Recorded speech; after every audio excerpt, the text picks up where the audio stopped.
This episode of Weed and Grub is brought to you by Quinn. Quinn is an alt cannabinoid brand that offers real THC products, everything from edibles to vapes, and they ship to all 50 states. Wait, what? How do they do that? Oh, I'll answer that for myself. Well, they can do that because their THC products are all extracted from hemp. All their products are third-party tested, and they use pure, clean ingredients to give you a quality buzz. So check out Quinn online and use our promo code Weed and Grub at checkout to get 25% off your next order. Visit myquinn.com, that's myqwin.com, and use code Weed and Grub at checkout to get 25% off Quinn's edibles, vapes, concentrates, and more. If you live in one of the 50 states, get some Quinn.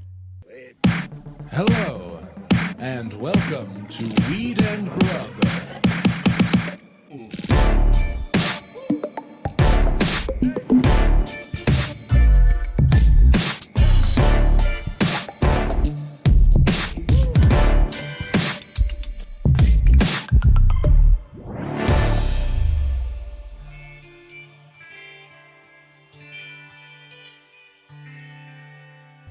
Okay, so I wanted to start out right up top talking about this awesome new launch of a delivery service for Mendocino farmers to get their product to market. Those Mendocino growers who I went up and talked to for the story I wrote. For Rolling Stone? Yeah, a bunch of them have gotten together and they've launched this initiative. It's called the Mendocino Cannabis Shop, and it is live right now. You can go check out their website or on Instagram, and it's got 20 Mendocino-based cannabis farmers who are selling their weed in this Sacramento delivery service. It's awesome. They are available at mendocinocannabis.shop, and it's farmer direct, and it's like all that beautiful craft cannabis from Mendocino, and you can go and sample it for yourself. That's so cool, because Isn't that is that awesome? great weed. So they just took it upon themselves to be like, how are we going to get it into people's homes? Well, Yeah. we're going to just deliver it directly to them. Direct from small family farms. They're billing it as cannabis with a conscience, and they are licensed, and they've found a way to, kind of get around some of these oppressive regulations that, California, like when we were talking last week about how, a lot of these small farmers can't afford the retail licenses to get their product to market, and they're having to rely on distributors and so on. So this is an opportunity for these small farmers to partner up and get their cannabis directly into this delivery service, and then reap hopefully the majority of the profits, which they so richly deserve. Yeah, they do. Yeah. So it's distribute yourself, believe in yourself. Yeah. That's And great. It's headed up by just a bunch of great people. Michael Katz is the executive director of the Mendocino Cannabis Alliance, and he sent me on the info. So shout out Michael, doing great work. And to all of the amazing farms who are included. Like, I got to speak to some of these folks from farms like Flying Tiger Farm, Laughing Farm, Lost Paradise Organics, Pacific Cultivation, Radical Herbs are really awesome too. There's, too many on here to mention, but I will give a special shout out to the Bohemian Chemist. Ooh. I visited their operation, and it's kind of heaven on earth. So it's great news. Their flour is incredible. That watermelon rancher is something else. What huh? the fuck, So man? delicious. And that's the thing about outdoor sun grown too, is I think, so many people will think of that like, really beautiful frosty hydro that's, untouched by any of the elements. Really, it's the best because it packs such a punch, and it's, so high in THC and everything. But this outdoor sun grown with the like full biodynamic profile that you have from the earth that it's grown in, and then the sun, is like, it really is pretty magical. And it's a different kind of experience. I love it. Dang, I want that delivered here. Yeah. Bring that to me. Got to go to Sacramento, or just check out mendocinocannabis.shop, and you can, figure out how you can get some for yourself. Oh, wait a minute. Am I going to be in Sacramento on 420 performing at the Punchline in Sacramento with you and Allie Lou, and maybe a delivery service should get involved? Yo, Ding, ding, ding, ding, that's ding. right. This was just a lead into us doing a show on 420 in Sacramento. The longest ad. Yeah. No. But this is great. I Yeah. don't want to plug on the back end of something this fantastic. Yeah, we'll come through, and when you're in Sacramento, get some of this beautiful, delicious Mendocino cannabis, and then also come and see our show and laugh your ass off, because it's going to be a ridiculous amount of fun. It will be. Can I Yeah. also shout out Santa Cruz while we're at it? Because somebody brought me some really nice gifts to my headlining set in Santa Cruz. And I brought them to show you because I know you're not on social media right now. So you Right. didn't see all of my posting about it. But check this out. You ready for some gifts for us? I am ready to see what you've brought in this giant bag. It's kind of like it looks like the suitcase from the fantastical beasts of. I'm expecting. Oh, Eddie a whole, Redmayne's Fantastic Beast Box. bunch of creatures to come flying out of there. Yeah. So somebody brought me a phoenix. Awesome. Cerebus. If you want to take Bobo with you when you go, and just put him in there, because that guy is a problem. Yeah, Bobo would be the Fantastic Beast ruler of them all. You're so Definitely, right. yeah. Yeah, not the huge like Onyx or whatever the fuck it would be called. It would be like this tiny Bobo vicious monster. So check these out. So this guy brought me this. It's homegrown. Oh my gosh. Wow. This is beautiful. Let me pop it open. Wow. Really, that's really lovely. nice dude. He was like, check it out. Got some nice I don't want minty to shout notes. out his name because obviously not. And then he kind. gave me these very tiny, tiny, tiny brownies. And he said, just take one. Oh. Just be careful. Just take one. Okay. Some medical grade Santa Cruz brownies. I mean, that's the heart of the movement, right? Like the people in that part of the world are the ones who started the movement that gave us what we have today. So if you are given a magical brownie bite from one of those people, that's like getting LSD from the Sunshine Family, man. There you go, man. Fucking right. Exactly. From the Eternal Brotherhood. Yeah. So yeah, I felt very, very, very blessed to have this person come up to me, and then also heard that I liked Sam Cooke. Okay. Which I do. Yeah. And so burned me a greatest hits from Sam Cooke CD what? as well. How nice is got a that? Sam Cooke CD burned specially for you. That warms all the cockles of the heart. All the cockles. Yeah, like, oh man, that's so good. Name a cockle. It's warm. Yeah, all cockles, fully warmed. Every cockle warmed. If you vote for me, I promise. I will warm your cockles. Also, I have a recipe for cockle soup. Exactly. Well, what up, Mary Jane? How's it going, Mike? Really, really well. Welcome to Weed and Grub, everyone. This is a podcast about comedy, Cannabis, cooking, culture, calling shit out, and cockles? really like cooking this Yeah, week. real cooking. Yeah, actual cooking with a chef. An amazing chef.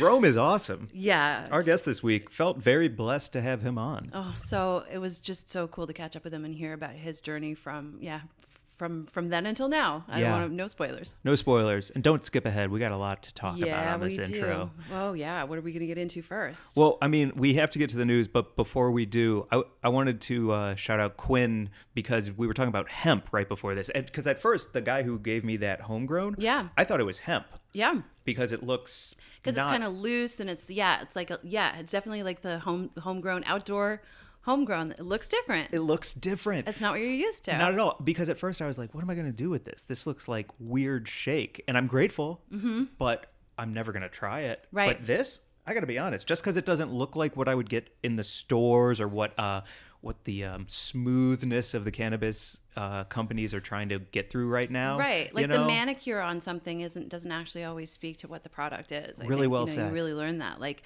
just like the best looking food on Instagram isn't going to be the most delicious. Man, I can't tell you how many times I've seen like a unicorn colored grilled cheese and been like, I bet that tastes like fucking shit, man. Absolute ass. Absolute ass.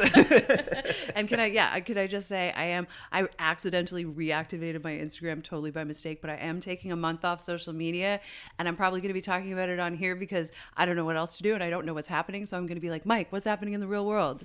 You know? Yeah, I'll tell you. Batman is 3 hours long. Oh. I thought But I saw it with you. Oh, that's right. So I don't need to tell you. Well, we should talk a little bit about it. No spoilers, because you felt one way and I felt another. Yeah, that's right. And I do want to talk about it, but you were going to mention Quinn first. I was going to mention Quinn first. We're all over the map. I love Quinn, and I just love that they are able to deliver to all 50 states. So if you're in a state where like you can't actually get what you're looking for, if you can't get that Mendocino sun-grown outdoor beautiful cannabis, you can get Quinn, and Quinn is a dynamite product. And thank you to everyone who has gotten Quinn so far by using our coupon code Weed and Grub, because hopefully not only did you love what you ordered, but also you're supporting a very small business that is trying to do big things. Yeah, and it's really neat. You know, the whole thing with cannabinoids sourced from hemp is really fascinating as everyone is looking to see if federal regulators are actually going to institute a nationwide cannabis policy.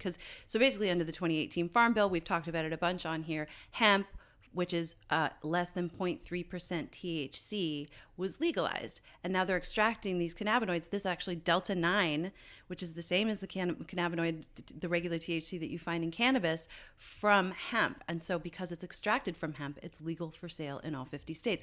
But it's this really interesting time in this sort of gray market because it hasn't been approved by the FDA. And when federal regulators do come online to regulate hemp and cannabis, it'll be a really interesting time for companies like this. So it's just like an interesting time to watch these like scrappy startups kind of figure out a way to get product to people in all 50 states who want access to, you know, CBD and THC products, but they can't necessarily have them because of their state regulations. Like if you live in Nebraska, you know, I'm not sure what the regulations are on hemp products there, but you should be able to order Quinn. You can absolutely order Quinn, or you can go get something weird behind the dumpster from a guy like me when I was 18. Right. You know what I'm saying? I would order Quinn. I would order Quinn. Yeah. And I would have totally taken Quinn into the movie theater last night when we watched Batman because, man, I needed something to take the edge off. I can't believe you didn't, like, Joker sucked. And so I walked into the Batman with no expectations because I feel like I was sold a bill of goods on the Joker. And this, I enjoyed the second half of it. You know, it was, we came out of that, I came out so hot under the collar and I yelled about it all the way home. And then, you know, went to bed and got some sleep and woke up feeling a little better. But then I was talking to my best friend Allison in Montreal, just swapping texts. And I was like, okay, I know you saw it. I also saw it. What did you think? And she said, she loved it. She loved it. So we're no longer friends. Oh, geez. Because I was so mad about it. Oh, my God. But I think more than anything, it's a great indicator of how things hit you when you're at different places in your life, right? And I'm just like in this kind of like period of like why I deactivated all my social media. I'm in a period of like rest and reflection because it's an upsetting time in the world and I just need a moment to sort of like pause and breathe. And that movie kind of tapped into the upset, like a lot of the sort of turmoil that I am like also maybe experiencing just on my own sort of level. And I was like, yeah, that's absolutely. I'm like feeling hot under the collar about the Batman because there's just other stuff going on in my life. But there was, you know, a time when I thought Aquaman was like the greatest movie ever because I was just pleasantly stoned and I had good snacks. Yeah, and Aquaman is one of the best movies ever made. I mean, listen, nothing wrong with Jason Momoa. There's nothing wrong with him. Literally nothing. So when you're talking about good snacks, you were mostly talking about... For my eyes. And your mouth? I mean, listen, if he's wants me to put my mouth on him, that's a weird thing to say. Let's stop right there. Oh, man, you're about to take a very nervous sip of your coffee. I'm going to drink my coffee now and stop talking about Jason Momoa. I do want to talk about your movie theater snack game last night, though, because I was not only incredibly impressed with your choices, I had never tried them before and was pleasantly surprised at the delicious taste. Well, you only saw the second half of my snack game. I ate an edible. I walked to the movie theater to meet you, and I ate an edible on the way. Shout out Rose. They're this Los Angeles company that they have beautiful flour, and they also make these cool little kind of like Turkish delights. And I ate one of those on the way to the theater, and then I stopped at Veggie Grill, which I normally don't like, but I'm trying to be a little healthier right now. So I decided to get some Veggie Grill and I got a fried chicken sandwich, but it was like, you know, chicken, like not real chicken. And I ate that on the street on my way to the movie theater like an urchin. Just lettuce sliding out onto the sidewalk behind you like a trail of cookie crumbs and Little Red Riding Hood. Yeah, like a full-on street waif. Like I was like, because I was kind of running late and I didn't want to eat in the Veggie Grill because it was just too bright and I was stoned. And I didn't want to sneak it into the movie theater because I was feeling anxious about anyone calling me out on anything right now. It's weird when I sneak into the movie theater like I used to do it where I've talked about on here where like you wear a hoodie so you can fit a whole foot-long Subway sub in the front pocket. Yeah. But you're not even sneaking it because one, everyone can smell it. It's a very distinct smell. So I feel you on like walking through the theater with a chicken sandwich in your bag is not on the up and up. Yeah, someone's going to know. And well, I think I've talked about on here when I was with my boyfriend at the time who snuck a whole pizza into a Times Square movie theater, and he got stopped and they were like, "Sir, we can see the box." And he was like, "What are you talking about?" It was an amazing total brazen move. Was the box on its side? Like, so it was like up and down? He was wearing in the it like back a of his Teenage shirt? Mutant Ninja Turtle shell, like strapped so to his funny. back. It was very impressive. And he had this like big red furry coat. And I think he totally just believed that he could get away with it. And he was like truly shocked. It was really funny. His innocent face almost had them convinced, and they were like, "No, sir, we can see that you have an entire pizza." But that's so amazing, because had he made it into the theater and just was like posting up with a whole pizza to watch Yeah. a flick, that's a dream come true. I mean, he had a whole plan. And it involved eating an entire pizza in the movie Backpack theater. pizza. You do. If you're going to have a pizza company these days, you got to put straps on it like a backpack. Listen, Rule number one. That would be a great gimmick for a fucking pizza company. Like, you can just wear it into the theater. And then they could serve milkshakes in bags that they could just put straws in, and then I could put the milkshakes in my bra. Mm-hmm. Listen, I'm going to make this happen. It sounds great. This sounds is awesome. This is a movie theater starter pack that we all need. Not even starter. This is like pro pack. It's better than me horking Veggie Grill standing outside a movie theater and looking truly like I'm in like some Dickens novel. Like, what is wrong with this girl? I was just high and I didn't know where to eat. And so I ended up just eating on the street, which is fine. It's not that I object to that. I've never objected to that. I love street food. I love eating standing on the street, but I did feel like I was wolfing it down with some measure of guilt because it was like just such a big thing to eat standing. Yeah. It wasn't like hand food. I don't think that anyone talks about street speed either. Like Right. there's a bit of like a speed panic that I have when I eat on the street, where I'm like, oh, this doesn't feel appropriate in some weird way. So like Right. the speed at which I eat when I'm on the street is equally as inappropriate and probably gross to look at. Right. Yeah. I think that was part of it, was just I was feeling very self-conscious and like, Do you ever make that sound when you're eating and it goes like Yeah. you like because you forgot to breathe, like air got in the way? Yeah. totally.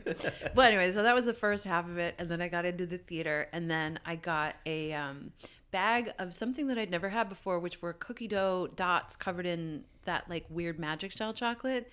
And you could get them regular temperature or frozen, which I don't really understand, but they also had frozen Junior Mints. So I think they're just trying to do something for stoners, because I was like, woo. Yeah, like if they delicious had Reese's cold. Pieces in the freezer, I'd go I think cold candy rocks. You'd go frozen. I really like cold candy. I do. what I really wanted was Dippin' Dots, because those things are fucking insane. But so I got these cookie dough dots, and then I got soda, and I think what you're talking about is my mix, right? Was that what you were going to ask me about? That was delicious. Caffeine-free Diet Coke, half and half, regular and vanilla. Regular Coke and vanilla Coke? All caffeine-free, all diet. But there was like an array of flavors, because AMC is like Willy Wonka for soda heads. So That yeah, was so good. it was really good. Man, it was I haven't better than had- the movie. No. How was the movie? Oh, this diet caffeine-free. Her mix was just great, and her edible was awesome, and that weird fried chicken sandwich that she ate on the street, delicious. What Batman? about Robert Pattinson's back? No, I mean, his back is fine. He did a nice job. I'm not against him. I think the only person who really, for me, knocked it out of the park with that, I mean, well, Zoe Kravitz was pretty fucking amazing, but Colin Farrell, Yeah. like, was perfect in every way for me. That like he was like nefarious and scary and weird and cool to look at, and also funny, and I don't know. Yeah, so he was the best part. But I don't obviously I was wrong. People disagree with me. Well, let's have everyone weigh in. If you liked Batman or didn't like Batman, Yeah. hit us up. Let us know why. Hit us up. Why do you think that the Riddler said that he was bad at things, but then also was good at other things? This is a plot hole that I had a really big problem with, and I don't want to give any spoilers. I know, away. but you also didn't need to stand up and yell it at the screen from the back row, Mary Jane. That Wait was a second. So mad. those cookie dough bits rocked. I would like to call out one thing before we get to the news. Yes. And that is that I got my big tub of popcorn because I am an AMC Stubbs member. Nice. And they send me premier discounts, and like they might want me to be president of the premier membership one day. Like we're Right. in talks about being AMC mayor, like a lot of things in the works. Well, I mean, when I showed up, they said, "Are you here with Mike Glazer?" And I said yes, and then they showed me to a private room. Yeah. To wait for you. Yeah. Yeah. So That's you cool. know, it's very cool. I'm very powerful. But when I got my big tub of popcorn, I think that they've changed their popcorn recipe because the kernels feel lighter. The popcorn doesn't feel as like oily, buttery, and dense. It has like I think they've changed their kernel. Like maybe it's a supply chain kernel issue. I don't know. But I do feel like it is a lighter, less tasty, less structural integrity popcorn that they're using these days. It feels cheaper. Ooh, yeah, some GMO shit instead of that heirloom popcorn that they used to use. I maybe? really think so. Yeah. It'd be so Yeah. interesting to like track kernels over time at Who is at the movie supplier? theaters. Yeah. That's so interesting. When we watched Breaking Bread and the tortilla maker was talking about the heirloom corn that he is specifically sourcing to make his incredible tortillas and the different tastes and flavors of that, like, I mean, that's the thing. Like Chef Troy was saying, that you lose everything with monoculture and you lose all of the genetics and all of the flavor and all of the nutritional benefits too. Absolutely. So it'd be interesting to like take this popcorn to a lab and be like, what's the deal? Is it just GMO nonsense? I think so too, because I know I'm not getting stronger, but the bucket even felt lighter. Maybe you are getting stronger. No, there's no way. Have you been doing push-ups? I've done one. Great. Yeah. Well, so if you work at Monsanto too, DM us. Right. Yeah, let us know what's going on with your popcorn takeover. Yep, We please. object. You want to get to the news? Yeah, let's get to the Grub Gazette. This is a cool story this week. It is about the company Dr. Bronner's, the famous soap company. And Dr. Bronner's is now offering psychedelic treatment to workers as a part of their healthcare benefits expansion. So people who work for the Dr. Bronner's Magic Soaps company are now able to access psychedelic-assisted treatment as part of that expansion because of the pro-reform goals of the company's CEO, David Bronner. They announced the partnership with the nonprofit healthcare organization Thc, which specializes in ketamine-assisted therapy, and it's kind of groundbreaking. Dr. Bronner's CEO, David Bronner, told Marijuana Moment in a phone interview, "We're hoping that in providing this for our employees, not only are we going to provide a really necessary tool for them, but we will also inspire businesses to similarly look into partnering with Thc and provide the same kind of psychedelic-assisted therapy benefit." They anticipate that it's starting with ketamine, but that soon it will include other things like MDMA and psilocybin. And I should have said this story is being reported from marijuanamoment.net. This is huge. Huge. Pretty amazing. I mean, I think everyone needs access to mental health resources right now, everyone on the planet. And Yeah. so to have access to resources like this as part of a healthcare package is just really forward thinking and really, really incredible. Of course, if you need things that are pharmaceuticals, that's supported as well. But this is a great alternative.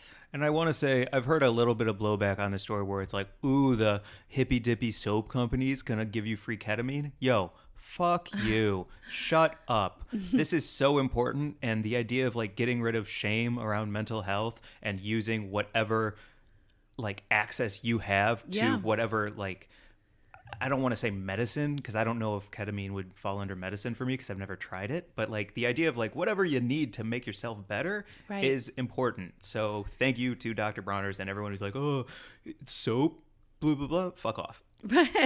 Yes, exactly. And it's, I think it's truly one of those situations where, people are finding that psychedelic therapies are working for them when other therapies have not.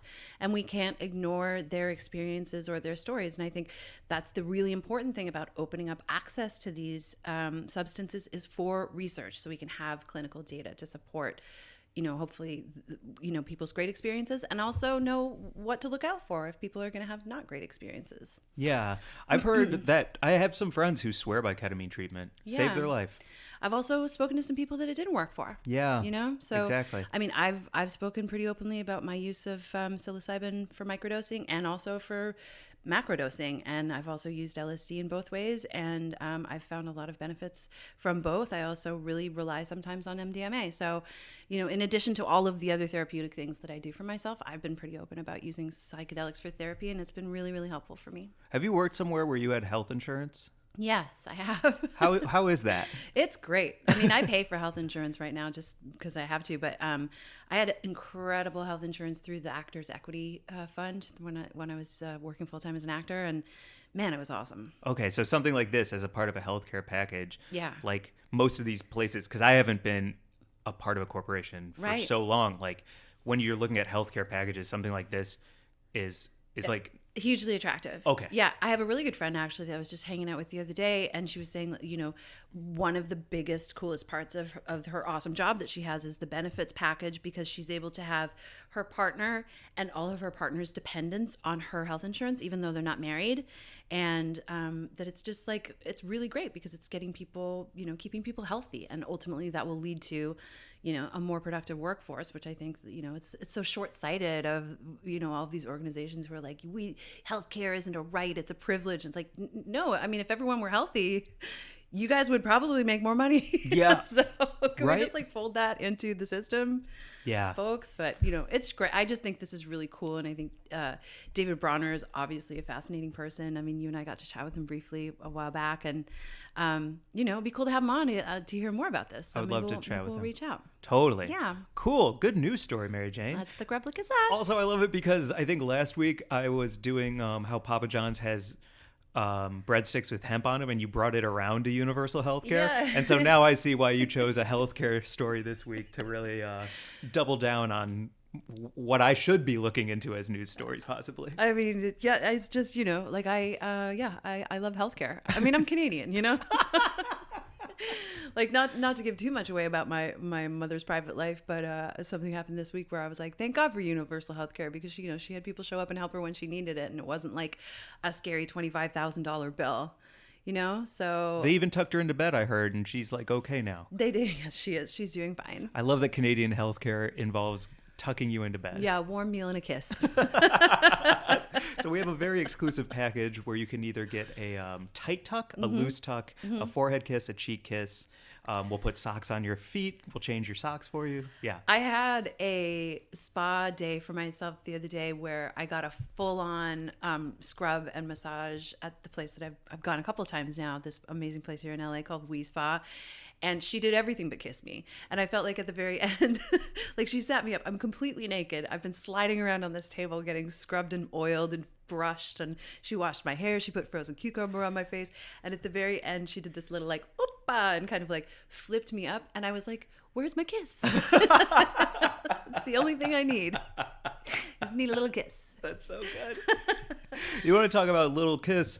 Shout out to TSUMo Snacks. I'm going to be eating their classic cheese puffs this time. It's a 10 milligram bag, which to me is the perfect sparkly kiss of like edibles. I love a 10 mg, and the fact that I can eat a whole bag of chips that are delicious and get a little bit high from it. So check out TSUMo Snacks at tsumosnacks.com. Order yourself a free sample. Get a free sample. See what you think of them. I don't think it'll be infused, but if you like chips, these are great chips. It's, the greatest thing about edibles in a bag where there's like 10 milligrams in a bunch of, like however many chips are in that bag, it enables you to titrate your experience and start really, really, really low. And I truly did not know until I moved to Los Angeles that I would love edibles more than anything, because I'd always had kind of a weird time, like so many of us had, like that, Look, this guy from Santa Cruz just gave me tiny brownie pieces and said, just take one. Just be careful. Just be careful. Yeah, I've talked about my experience at the Catskills cabin where all of my friends were just lying on the floor groaning for 8 hours, and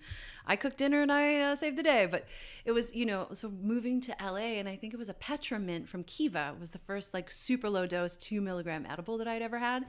And I took it before work because I was feeling stressed, and I walked to work, and I remember on the way to work stopping because this tree was blowing in the wind, and I just stopped and I watched the tree, and then I had this realization of like, oh my God, that's what this is doing. It's just giving me just the lightest little breath of like, okay, I can just be present. I can be actually more present and more productive, which is another, I almost made that the news story this week. The study just came out that cannabis consumers are actually more productive in some cases. And that, 100%. Like, the whole idea of the stereotype of being like a stoner on the couch is nonsense. just nonsense. It helps me focus. It helps me dial in. And I'm going to be honest, I eat these TSUMo Snacks a lot, and I Yeah. usually eat half a bag. Yeah. And it's the perfect sparkle that like 5 mgs. lifts my freaking mood. I love them so much. That's and dope. it's because I need to be high to clear out my fucking cabinets. Do you know what I'm saying? Like, there's so many distractions. There's so much shit going on all the time that when I'm high, I'm no longer interested in my phone. I'm no longer interested in what's going on social media. Like, it helps me just dial in what I need to get done so that I can do it. That's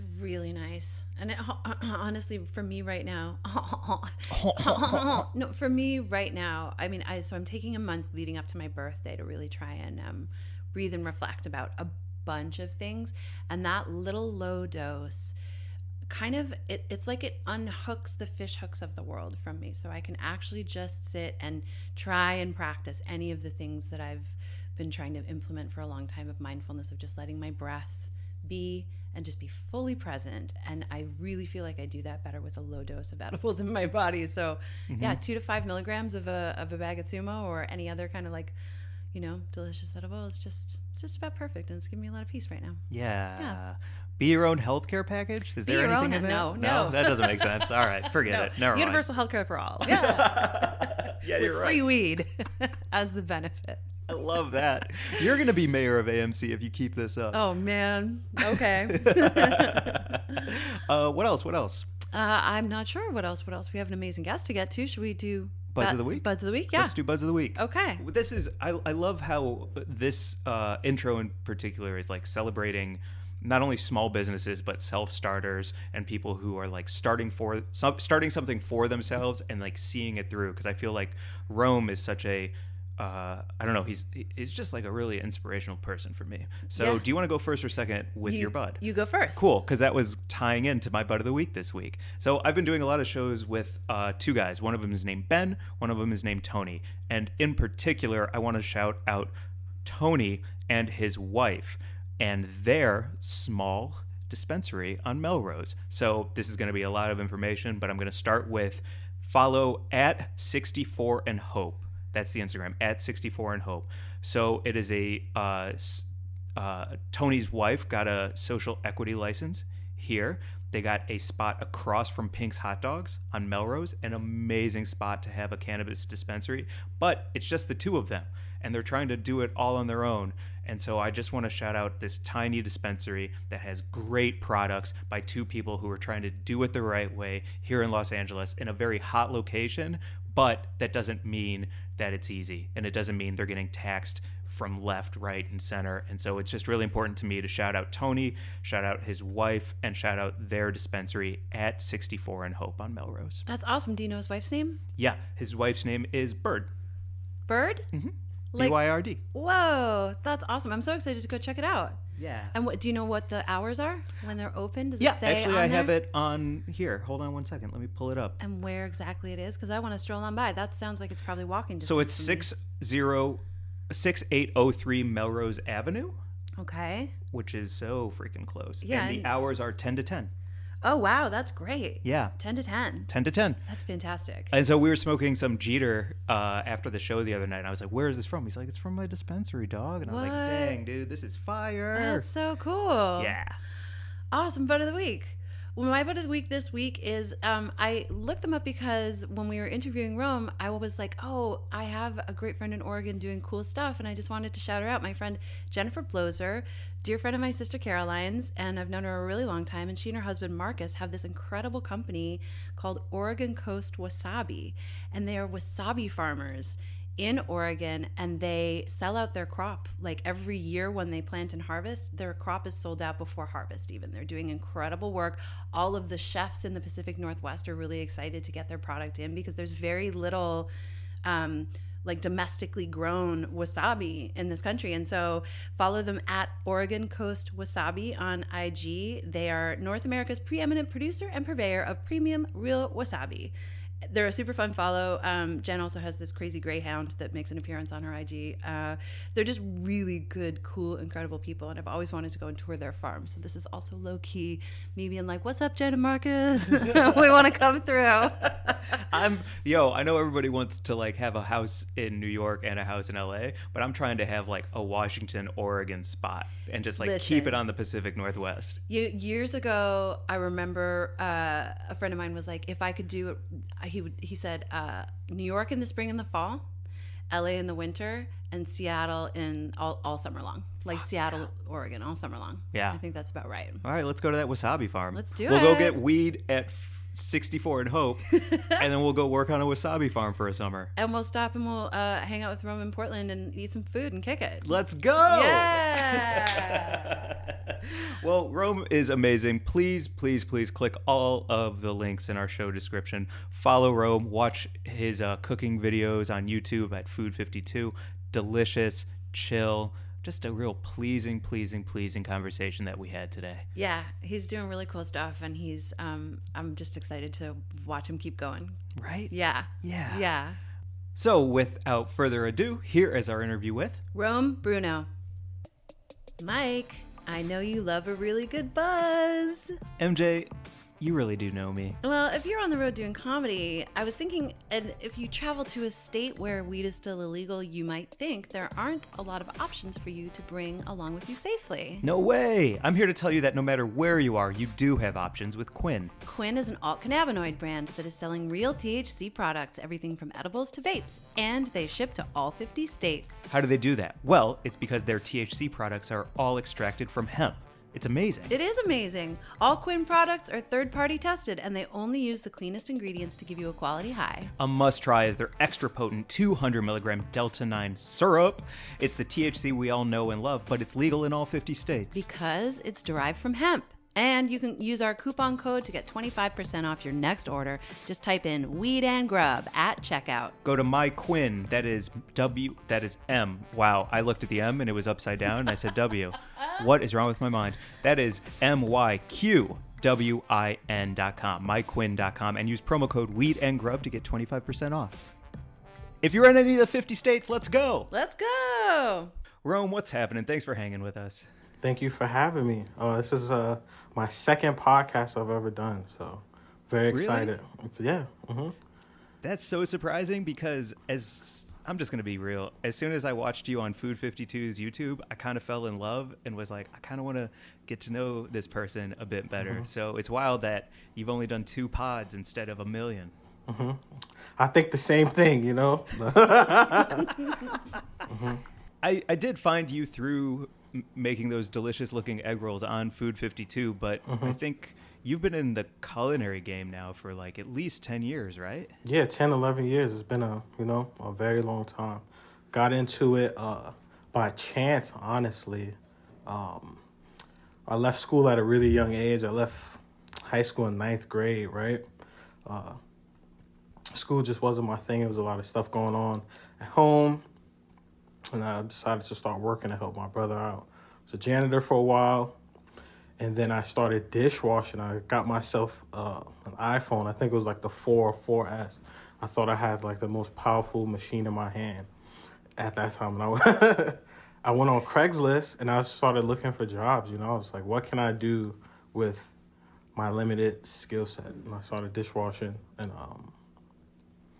ended up meeting some really cool people that put me on in the culinary world to this day. So, You grew up in New York, right? Yeah, New York City, in the Chelsea area, so like Lower West Side. I used to live at 25th and 8th. I lived in Chelsea for like 7-8 years. Oh, wow. I lived on 19th Street and 9th Avenue. I don't know. It's like a little baby park by my building. I don't know if you're familiar with it, but... Yeah. So what restaurant did you start dishwashing at? What was your first gig? Taqueria Diana. It was in St. Mark's. It's still there. I think they have a few different locations like in Brooklyn and all that now. But yeah, I was a dishwasher there. I met this dude named Ryan Chinchilla. Still my friend to this day. He was the sous chef there. He had just moved from San Francisco to New York. I think he was staying in his, no lie, he was staying like in his friend's closet in his room or something like that. He's like, I just got here, like I'm looking for a spot. And at that time, me and my brother were renting out some rooms in our apartment, very, low key. And we offered him a room there. And he just like put me on. He was like, yo, he would have me prep stuff while I was like washing dishes. He was just like a really cool young guy. Like he would help me take the trash out. We would smoke a little bit when we would be down there, Mm-hmm. And he gave me projects to do. And was just like, dude, like I see what's going on back home. Cooking is something you can do where people will teach you something and you'll actually get paid to do it. Because I always thought you had to go to school for it. Like, honestly, I didn't know you can just, like, some people will take you on. So that was my first gig. What was it for you that like made you show up every single day? Did you fall in love with it right away, or was it like, man, someone's given me an opportunity that doesn't involve going to history class. I'm just going to see how far this can go. Yeah, so for me, honestly, even for dishwashing and when I was a janitor, I worked for this company, ABM, out in New York. It was more like a survival thing, honestly. Like, I knew what my options were, and it sounds very sad and like, but I just knew like, hey, from just like what some of my friends and my brothers were going through, I was like, hey, I need to like keep this job and like I need to have money for myself to get on the train, eat. And luckily working in kitchens, you can like get food, you can take food home after. So it was for survival for me. Even when I started prep cooking, I prep cooked that, like my first official kitchen job was at this place called Brooklyn Fair. I'm not sure are any of you familiar with it at all? Mm-mm. No. It was like a 3 Michelin star restaurant in New York. Whoa. Very Brooklyn though. It was like in a supermarket or something. It was like weird. But I prepped the food for like the market area, so not the actual fancy restaurant. But it was just survival, honestly. It was like at first. Yeah. Oh, go ahead, Mary Jane, Did you please. find that joining like that kind of world that it gave you a kind of a structure that maybe you hadn't found in school, that you really that you just worked within better, that you felt better about?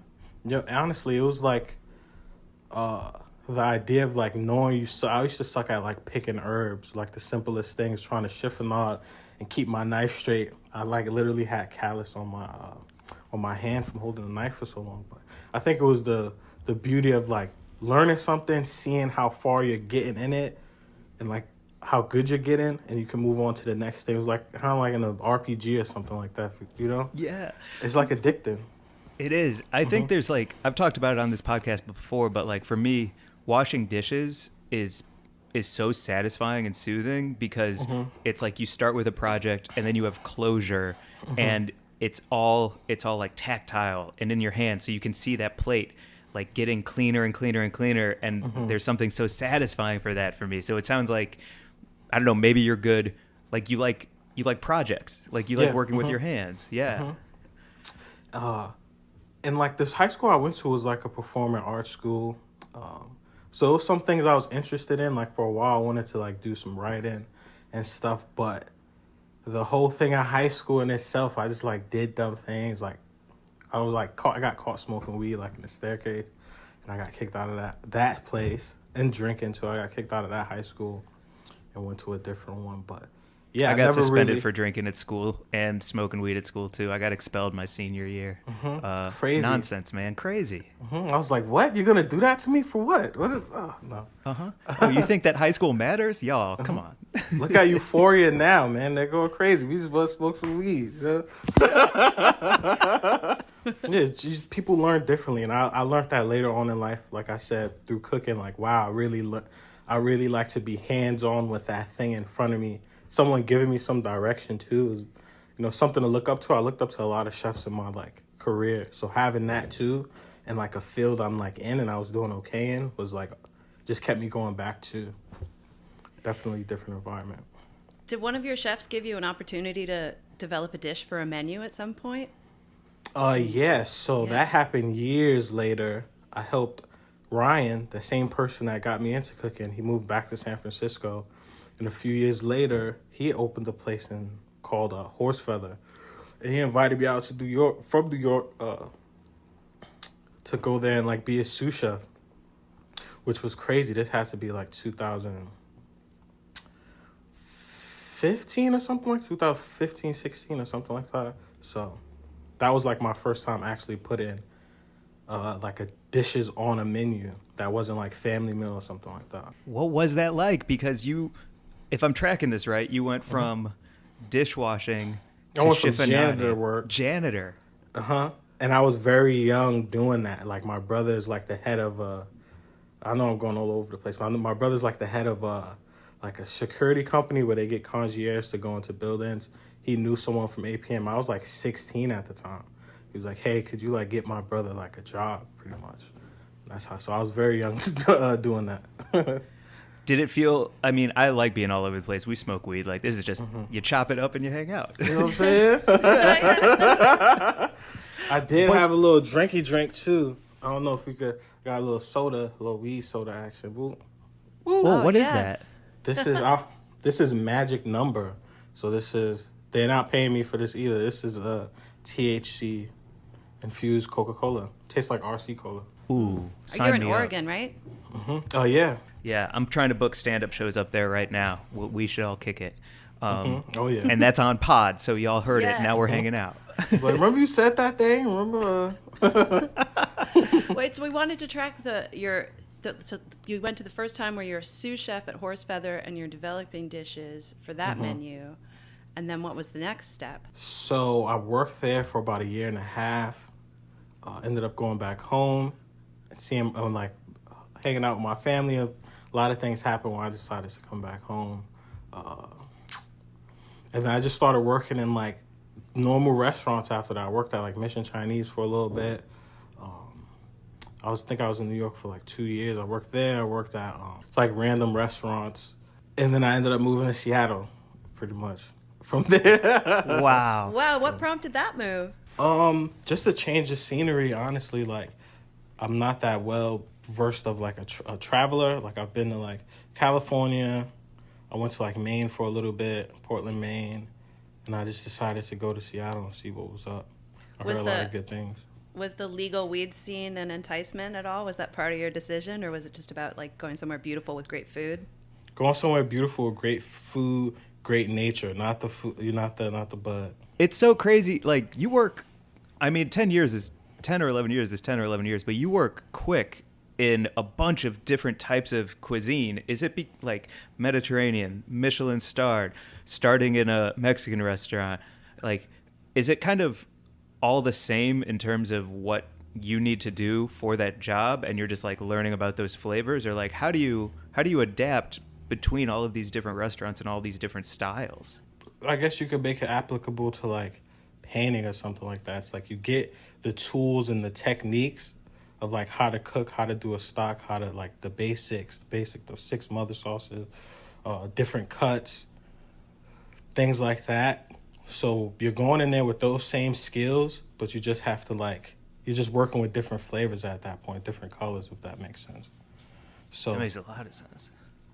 So yeah, like learning, like I would say I'm not like a master at one type of cuisine. If anything, I would say it's more like comfort food, like Southern comfort food, or just comforting food in general. But I would say it's just food, man. Munchy food, more or less. For real. That's how I see it. And I'm not trying to put your flavors on you, but I see all your recipes all over the internet, and I'm like, ooh.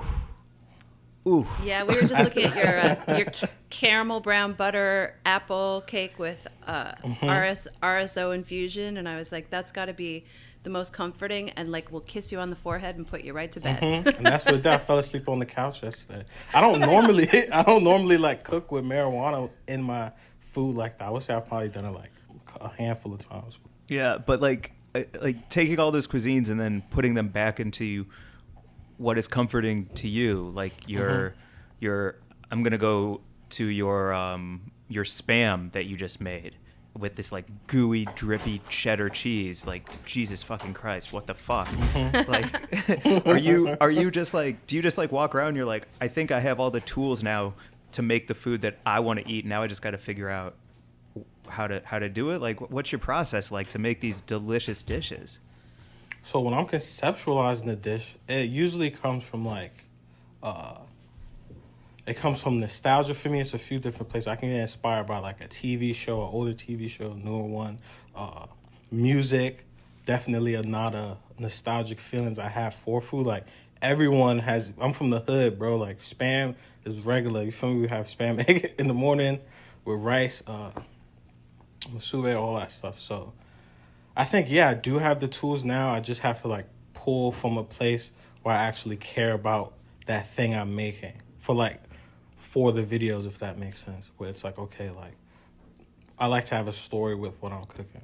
Can you talk about how you came to be cooking on camera now? Like that's the most amazing next step in your journey is that everyone can look you up and just watch you make these awesome recipes. What is it like to cook on camera, and how did you get there? It's crazy to cook on camera. Honestly, I never would have thought I would have the chance to do that. And it's like I'm figuring it out. I've been doing it for like almost 2 years. I'm still figuring things out and learning. It's like the business and like taking on shooting days. How I got into it was COVID. COVID laid everybody off. I was out of a job. Very scary. You know, was living on some stimmy checks and some savings. Yep.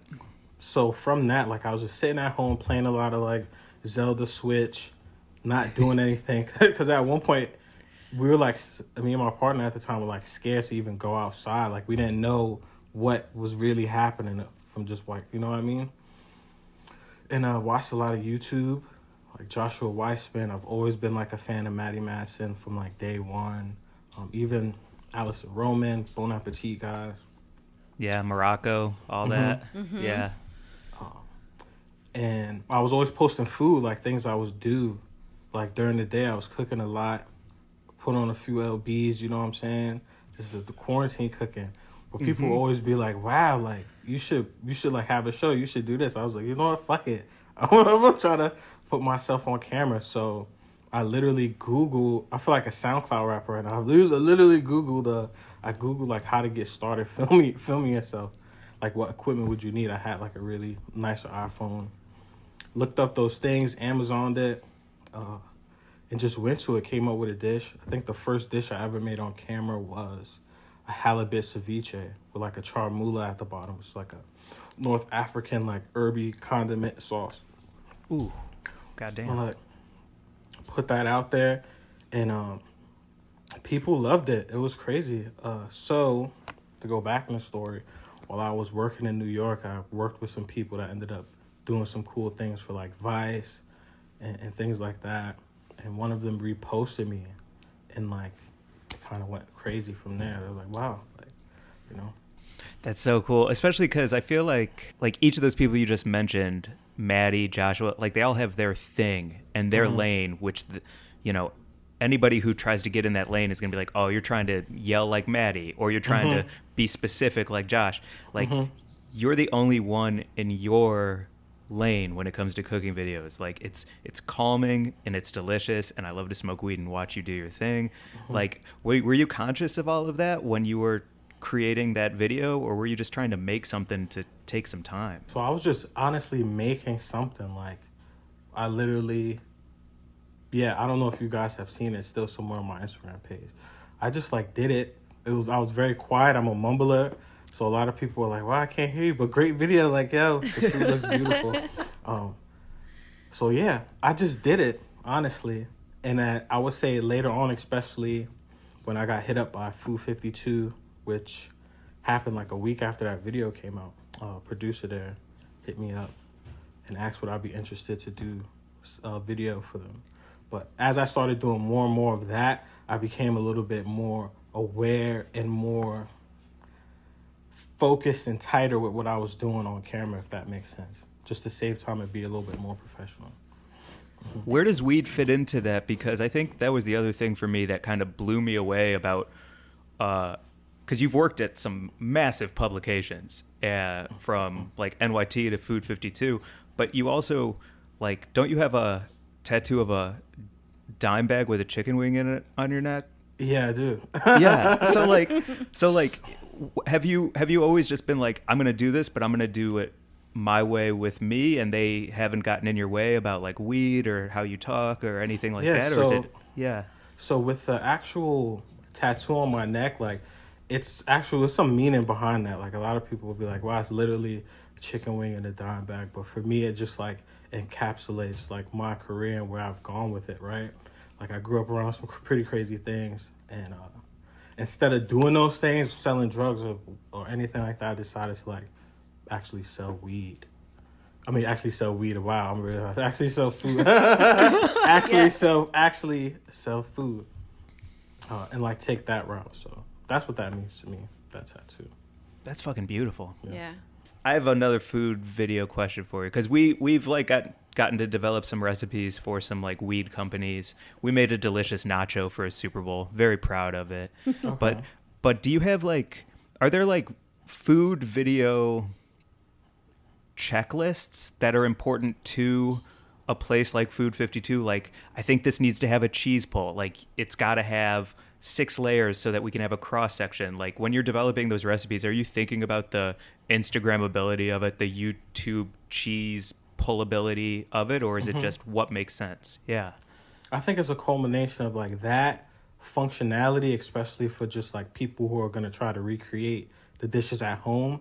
You want it to be as accessible as possible. You want it to taste, I would say, accessibility first, with taste and accessibility, and then like definitely if it's definitely the aesthetic of it too, just what it's going to look like, that cheesy pool that you're talking about, or like different colors, a layered thing. It's like I just try to have all those things in mind when I'm doing it. So I want people to make my dishes, and I want them to like take pictures of it, take pictures of it too, and like just love it. So.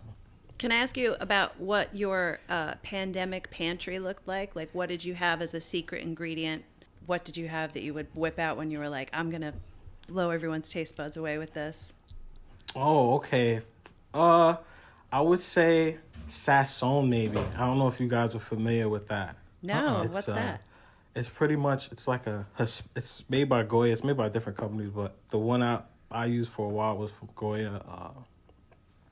And it's pretty much like MSG with a natto seed in it. I think it has some onion and garlic powder and some other spices in it. But with the natto, it turns things red. If you ever had like red rice and beans or like pork shoulder or something like that, I would like to like put that seasoning on it, change the color a bit, but also give it just like a familiar flavor. I've grew up off eating that, so I'll say a lot of that. Oh no, Sasson, the spice mix. Nice. Yeah.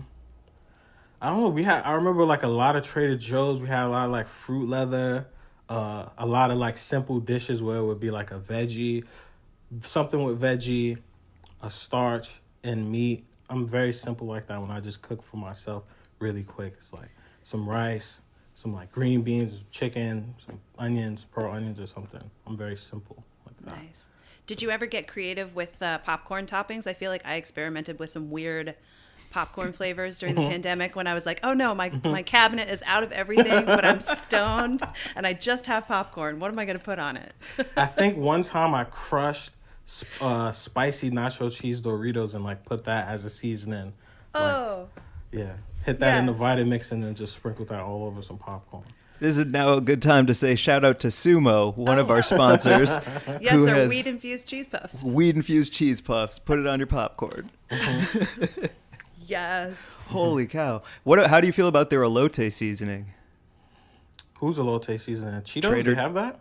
At Trader Joe's, they have an elote seasoning. I have not tried that. I know it's a lot of things that are going viral on TikTok that they have, like cookie butter, something like that. Like I tried their cookie butter ice cream. I'm not a fan, No, I love Trader Joe's and everything, but just wasn't a fan of that. Or chocolate hummus. I'm just like, what do I eat that with? I don't know. Yeah, those TikTok fads. Even the cat is like, what? Yeah, what do you do with that? That's Bobo. He's like, nope. No, thank you. He's like so chill, and then he hears about chocolate hummus and just he's like, ugh. Shut that shit down. What about I've got to talk about, I know we are coming up, I got to talk about your t-shirt game a little bit. Okay. It's incredible. What's up with my t-shirt game? What's up? I'm jealous of every shirt you wear. I don't know where you find all of these amazing, like you have a Dolly Parton shirt, I think, that I was like, God damn, that's an amazing shirt. You're wearing Pleasures right now. Like, oh yeah. your fashion is awesome. Thank you. I appreciate that. Yeah, I love clothes. One of my good friends is like a creative director, stylist type of dude. So he's always like putting me on to stuff and talk about clothes, Yeah, is there like good thrifts or things out in Portland, or like where I'm just looking for secret little treasure troves stores. So definitely, I love to go to the bins. Definitely got to bring some gloves for that. But the bins is really, do you know what that is? The bins, No. Are you familiar with it? So it's like the other stuff that didn't really get passed on to Goodwill. So it's a lot of people there, a lot of collectors, surprisingly, a lot of young people.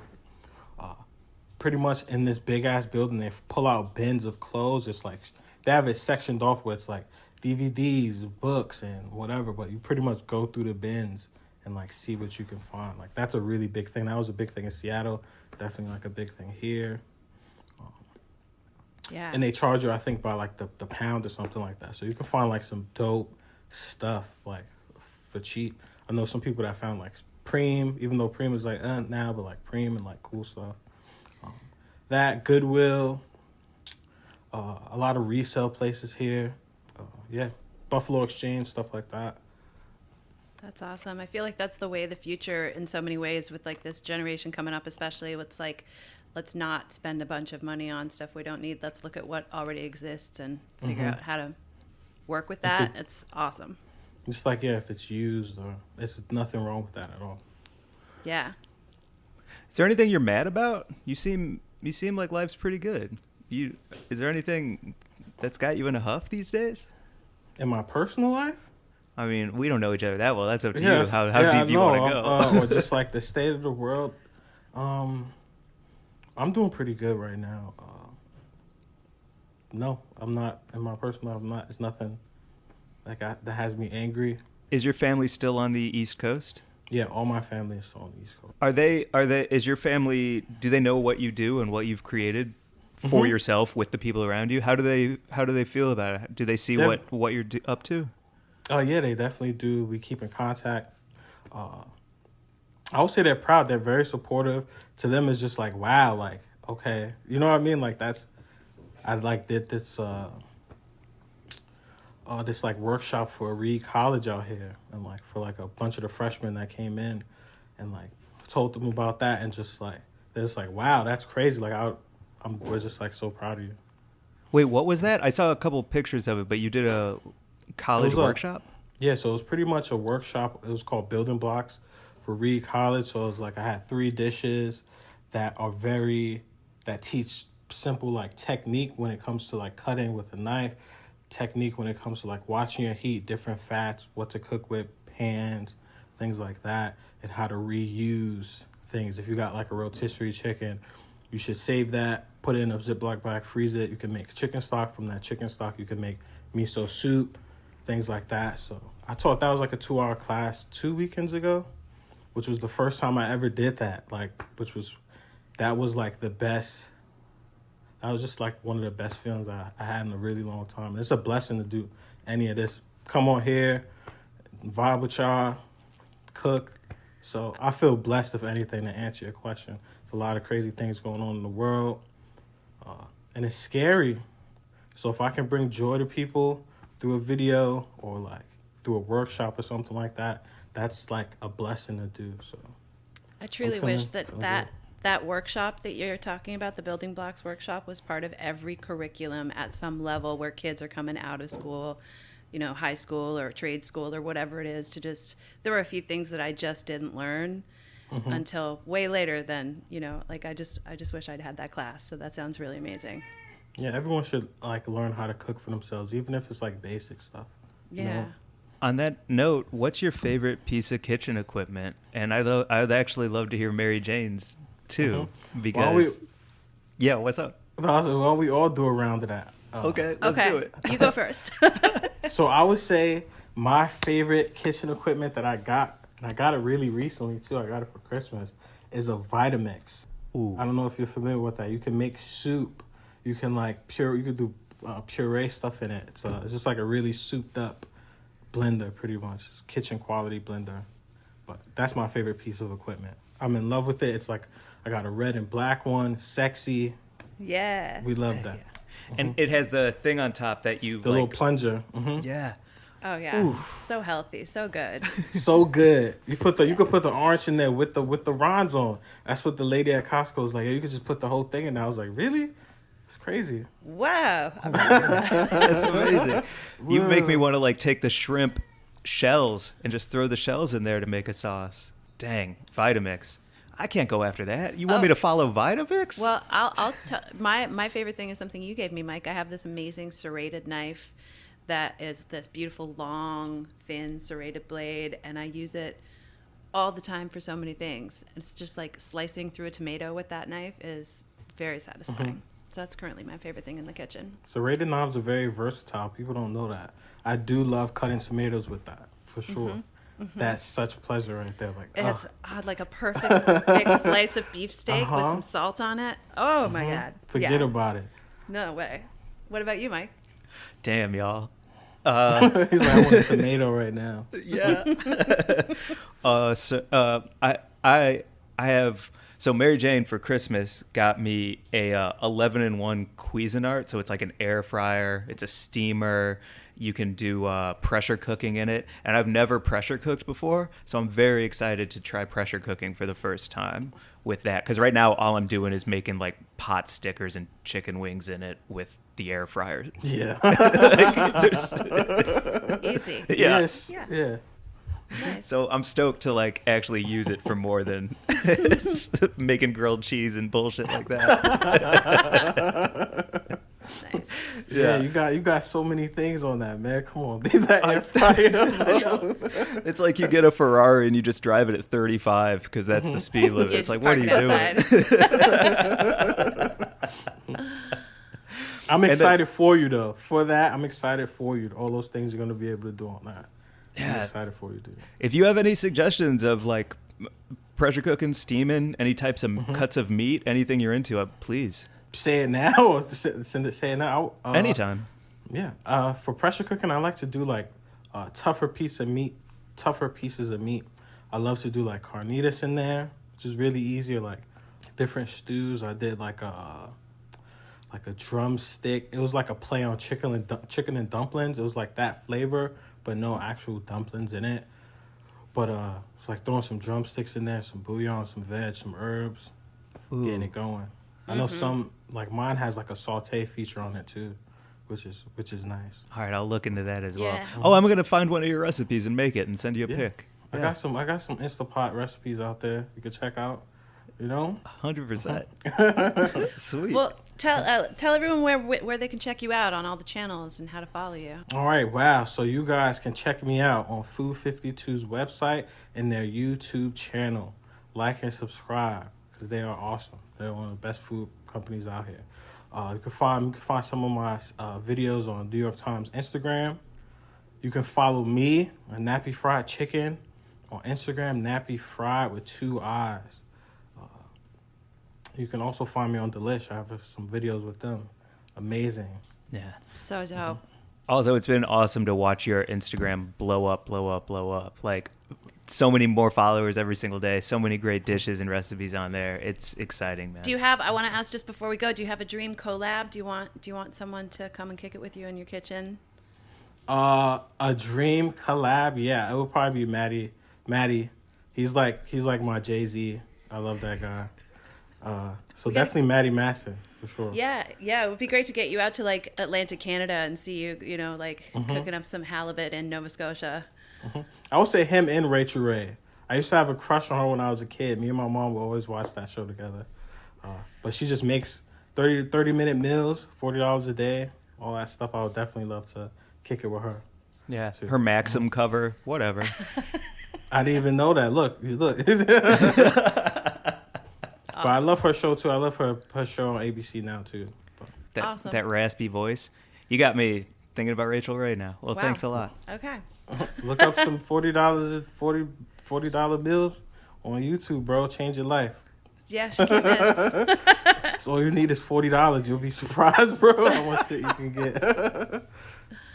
Oh, man. Thank you so much. Would you please come back anytime? Like, if you got something to promote, if you just want to kick it, chop it up. And, please come back. And when you're in Yeah, LA thank you. and you can hang out in person, we've got a studio that we record at. It would be great to have you come through and hang out in real life. And I'll try and cook a recipe for you and see what you We think. can all get down on some stuff and cook and vibe out.